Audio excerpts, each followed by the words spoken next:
இது பண்ணிக்கோங்க गाइस. மேலாப்ல முட்டை தெரியுற மாதிரி பண்ணிக்கிட்டு இதை ஒரு ஆட்டி டக்கு முடிக்கோங்க गाइस. சின்ன எண்ணமா எடுத்துக்கோங்க गाइस. உங்க அம்மாக்கு விளக்கு விடாம அப்புறம் உங்க அம்மா குட் கேர்ள் குட் பாய் அப்படிம்பாங்க गाइस.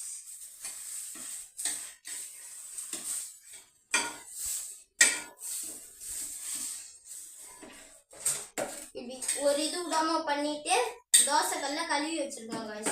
நல்லா திட்டுதான் गाइस வாங்குவாங்க. இப்படி நல்லா ஒரு பருக்கு விடாம பண்ணிட்டு இத இப்படி பண்ணீங்கன்னா சிம்மு गाइस. இப்படி பண்ணீங்கன்னா ஆஃப் गाइस. ஆஃப் பண்ணிட்டு அடியில ஒன்று இருக்கும் गाइस. இதுக்கு பேர் கலக்கிங்க गाइस. இந்த கலக்கி வீட்டில் ட்ரை பண்ணி பாருங்க गाइस. கலக்கி गाइस. இது